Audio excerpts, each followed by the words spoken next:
نحمدہ و نصلی علی رسولہ الکریم بسم اللہ الرحمن الرحیم۔ عزیز طلباء السلام علیکم ورحمۃ اللہ وبرکاتہ۔ آج کی اس ویڈیو کے اندر ہم نظم نمبر 5 کسان پڑھیں گے، اس کی تشریح پڑھیں گے۔ اس سے پہلے اس کے شاعر جوش ملیح آبادی کا تعارف پڑھیں گے۔ یہ نظم کسان جو ہے یہ جوش ملیح آبادی نے لکھی ہے۔ دیکھیں تعارف دیکھیں۔ جوش ملیح آبادی لکھنؤ میں 1898 یعنی 1898 میں پیدا ہوئے۔ پورا نام شبیر حسن خان اور جوش تخلص تھا۔ قلمی نام جوش ملیح جوش ملیح آبادی اختیار کیا۔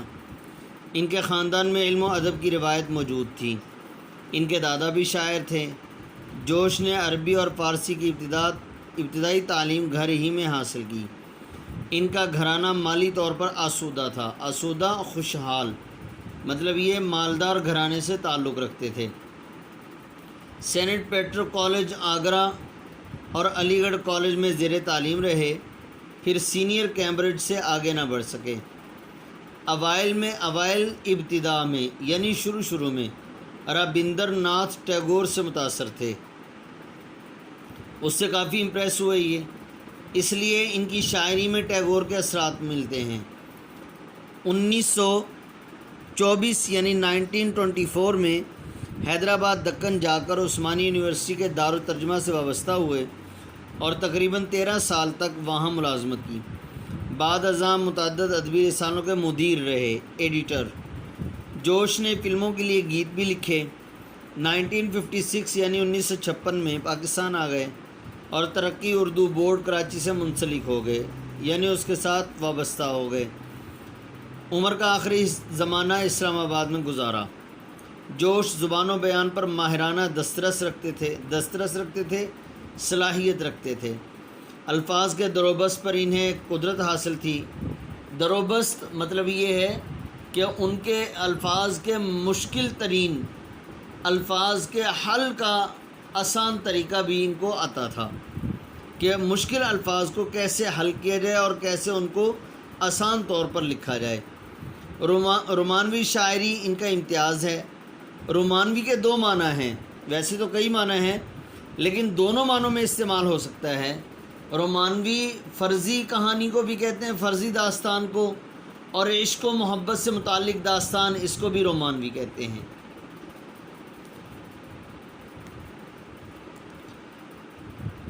انہیں شاعر انقلاب بھی کہا جاتا ہے۔ اردو کی مقبول ترین صنف سخن غزل سے ان کی دلچسپیاں تھیں، بلکہ ان کا شمار غزل کے مخالفین میں ہوتا ہے۔ وہ نظم کے شاعر تھے۔ ان کا پہلا مجموعہ کلام روح ادب 1929 میں شائع ہوا۔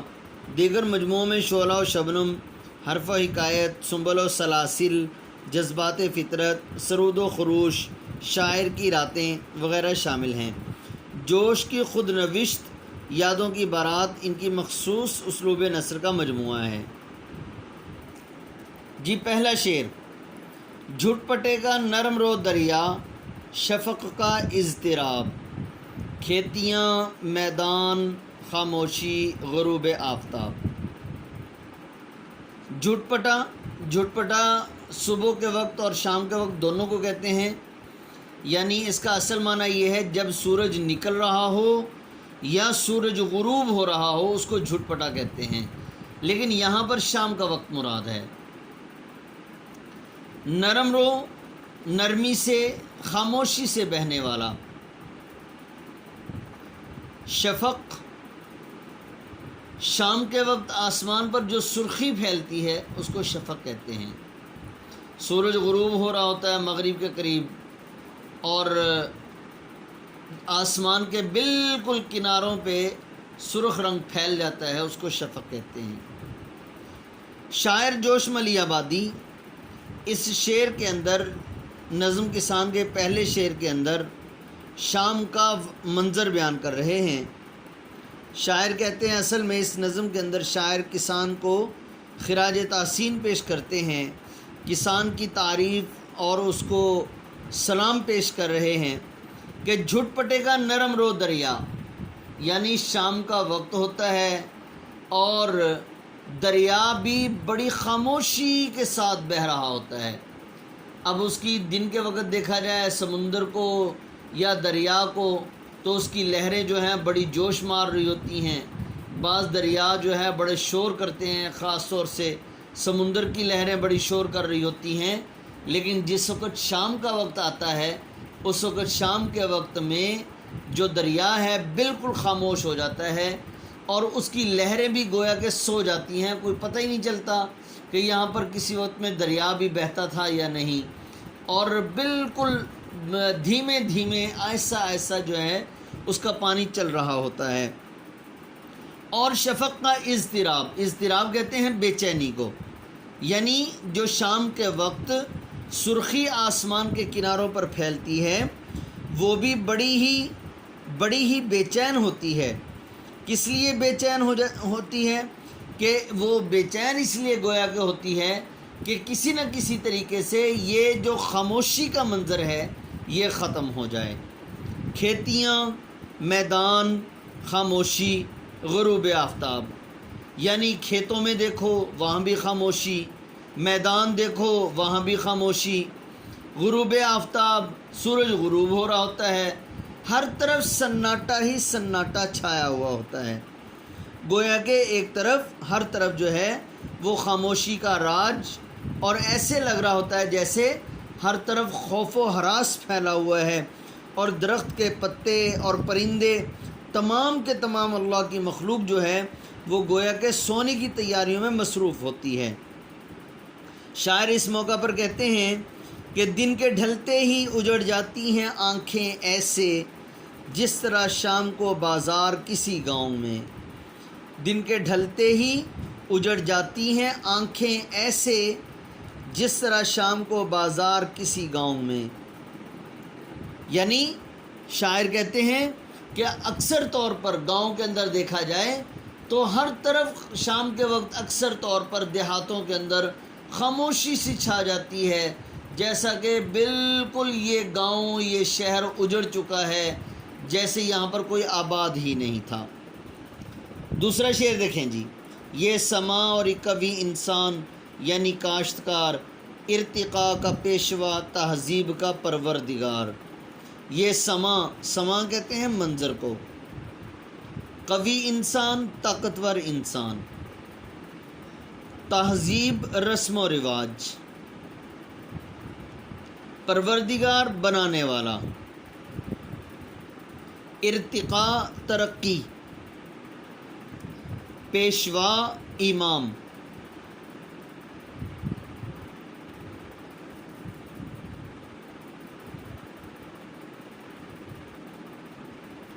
جی یہ سماں اور قوی انسان یعنی کاشتکار، اس شعر کے اندر شاعر جو ہیں وہ کسان کو خراج تحسین پیش کرتے ہیں، کسان کا تذکرہ کرتے ہوئے شاعر کہتے ہیں دیکھیں اب یہاں پر پچھلے شعر کا اگلے شعر کا پچھلے شعر کے ساتھ یعنی دوسرے شعر کا پہلے شعر کے ساتھ تعلق ہے، تو تشریح کے اندر ہم کچھ نہ کچھ تذکرہ پہلے شعر کا کر سکتے ہیں، یعنی شام کے وقت دریا بھی خاموشی سے بہہ رہا ہوتا ہے، ہر طرف خاموشی کا سماں چھایا ہوا ہوتا ہے، اور میدان دیکھو، کھیتیاں دیکھو، ہر طرف خاموشی چھائی ہوئی ہوتی ہے، اور سورج غروب ہو رہا ہوتا ہے، آسمان پر سرخی جو ہے اس کی بے چینی بڑھ چکی ہوتی ہے، یہ سماں ہوتا ہے، لیکن ایک قوی انسان یعنی طاقتور انسان جس کو شاعر نے کاشتکار یعنی کاشتکاری کرنے والا کسان کے نام سے یاد کیا ہے، پھر شاعر دوسرے مصرے کے اندر کہتے ہیں یہ کوئی معمولی انسان نہیں ہے، بلکہ حقیقت میں دیکھا جائے تو یہ انسان یعنی طاقتور انسان جو ہے وہ ہر طرف لوگ سونے میں مصروف ہیں، اپنے سونے کی تیاریوں میں لگے ہوئے ہیں، پرندے چہچہاتے خاموش ہو چکے ہیں، دریا چلتے چلتے جو گویا کہ سو چکا ہے، اور جو ہے ہر طرف خاموشی اور سناٹا چھایا ہوا ہے، لیکن ایک طاقتور انسان جو ہے وہ اپنے کام کے اندر لگا ہوا ہے، یعنی حقیقت میں دیکھا جائے تو یہ ترقی کا امام ہے، یعنی کسان ہی ایک ایسا انسان ہے کہ جس وقت کسان محنت کرتا ہے تو اس کی محنت کرنے کی وجہ سے تمام کے تمام اس ملک، وہ جس ملک کا کسان ترقی کرتا، محنت کرتا ہے، اس ملک کا، وہ ملک جو ہے اس کسان کی وجہ سے ترقی کرتا ہے۔ گویا کہ شاعر نے کسان کو ترقی کا امام کہا ہے، تہذیب کا پروردگار۔ جس ملک کا کسان محنت کرنے والا ہوگا، اس ملک کی تہذیب، رسم و رواج، اس ملک کی تہذیب، اس ملک کا کلچر جو ہے وہ زیادہ ترقی کرے گا، زیادہ پروان چڑھے گا، اور نئے سے نئے رسم و رواج جو ہے وہ پروان چڑھتے ہیں اور جنم لیتے ہیں، اور پھر وہ ملک زیادہ ترقی یافتہ ہوتا ہے۔ تو یہ سب کا سب کس وجہ سے ہوا؟ شاعر اصل بتانا یہ چاہتے ہیں کہ یہ تمام کی تمام چیزیں، یعنی نئے نئے رسم و رواج کا پیدا ہونا اور اس ملک کا ترقی کرنا، یہ تمام کا تمام یہ کسان کی وجہ سے ہوا۔ تو شاعر اس موقع پر کہتے ہیں، آشنا اپنی حقیقت سے ہو اے دہقاں ذرا، آشنا اپنی حقیقت سے ہو اے دہقاں ذرا، دانا تو، کھیتی بھی تو، باراں بھی تو، حاصل بھی تو۔ دانا تو یعنی اے دہقان، تو اگر دانا نہ ڈالے تو کوئی کام ہی نہیں کرتا۔ دانا تو، دانے کے بعد کھیتی حاصل ہوتی ہے، کھیتی بھی تو ہے۔ بارش برستی ہے، پانی کی ضرورت ہے، وہ پانی بھی تو ہے۔ اس کے بعد جو فصل حاصل ہوتی ہے وہ فصل بھی تو ہے۔ تو شاعر حقیقت میں کسان کی تعریف کر رہے ہیں۔ تیسرا شعر دیکھیں، جلوہ قدرت کا شاہد، حسن فطرت کا گواہ، ماہ کا دل، مہر عالم تاب کا نور نگاہ۔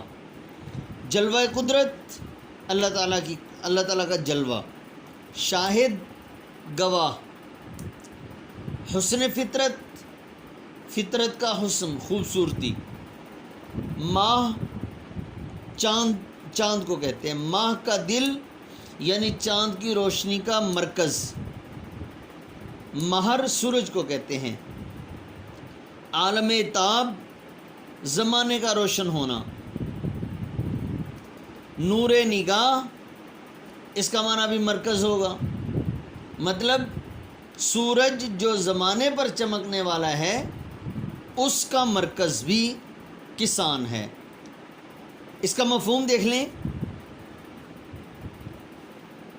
جلوہ قدرت کا شاہد، حسن فطرت کا گواہ، قدرت کے جلووں کا گواہ، قدرت کی خوبصورتی کا گواہ، اور چاند کی روشنی اور زمانے کو روشن کرنے والا سورج، ان دونوں کا مرکز اور ان دونوں کی توجہ کا مرکز جو ہے وہ ایک ہی ہستی ہے، وہ ہے کسان۔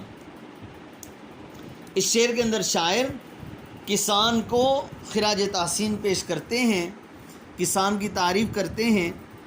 دیکھیں، جس وقت انسان، شام کا وقت ہوتا ہے، ہر طرح کے لوگ جو ہیں وہ اپنے اپنے کاموں کو چھوڑ کر، تجارت کو چھوڑ کر، دکانیں بند کر کے لوگ سونے میں مصروف ہو جاتے ہیں، لیکن ایک ہستی ایسی ہوتی ہے جو سورج کو غروب ہوتے ہوئے، شہروں کے اندر تو سورج غروب ہوتا ہوا اکثر طور پر نظر نہیں آتا، شہروں کے وقت جو ہے وہ شفق نظر نہیں آتی، یعنی شام کو جو ہے وہ کیا منظر ہوتا ہے، لائٹنگ اتنی زیادہ ہوتی ہے، نظر نہیں آتی کہ شفق کس طرح کی ہوتی ہے، اور پھر جو ہے وہ شام کے وقت کیا منظر ہوتے ہیں جب ہلکے ہلکے بادل ہوں اور پھر دور کھیتوں کے اندر دیکھا جائے، یوں لگ رہا ہوتا ہے جیسا کہ سورج کیچڑ میں غروب ہو رہا ہوتا ہے۔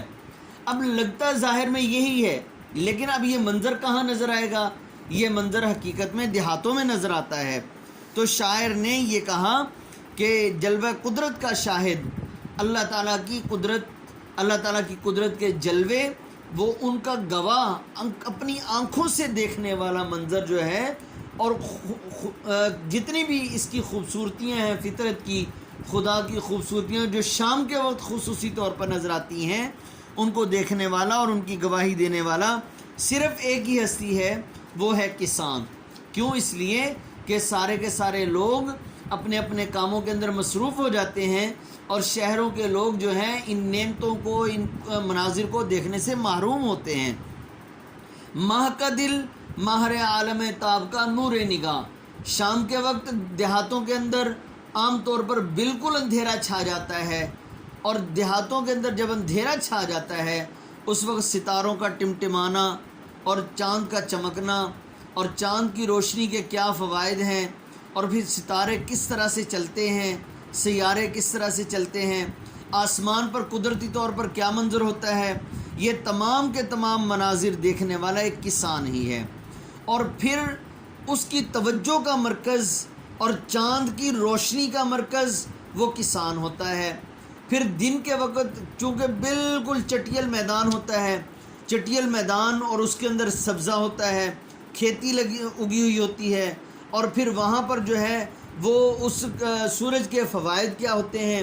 اب شہروں کے اندر بڑی بڑی بلڈنگیں بنی ہوئی ہوتی ہیں، وہاں پر اتنا محسوس نہیں ہوتا، کہیں سایہ کہیں سورج کی روشنی، لیکن دیہاتوں کے اندر یہ ایسا منظر نہیں ہوتا، بلکہ دیہاتوں میں سورج جو ہے وہ اپنی آب و تاب کے ساتھ چمک رہا ہوتا ہے اور اپنی روشنی ڈالتا ہے، اور پھر کسان کو اس سے ایک امید نظر آتی ہے کہ سورج کی روشنی جیسے کھیتیوں پر پڑتی ہے، کھیتوں پر پڑتی ہے تو اس سے فصل کے پکنے کی طرف اشارہ ملتا ہے۔ اب ان تمام چیزوں کا مرکز جو ہے وہ ایک ہی ہستی ہے، وہ ہے کسان، اور اس کے کیا فوائد و ثمرات حاصل ہوتے ہیں، اس کا جس طرح سے کسان کو پتہ چلتا ہے وہ کسی اور کو نہیں پتہ چلتا۔ تو شاعر اس موقع پر کہتے ہیں، کھول آنکھ زمیں دیکھ، فلک دیکھ، فضا دیکھ، مشرق سے ابھرتے ہوئے سورج کو ذرا دیکھ۔ بقیہ انشاءاللہ اگلی ویڈیو کے اندر۔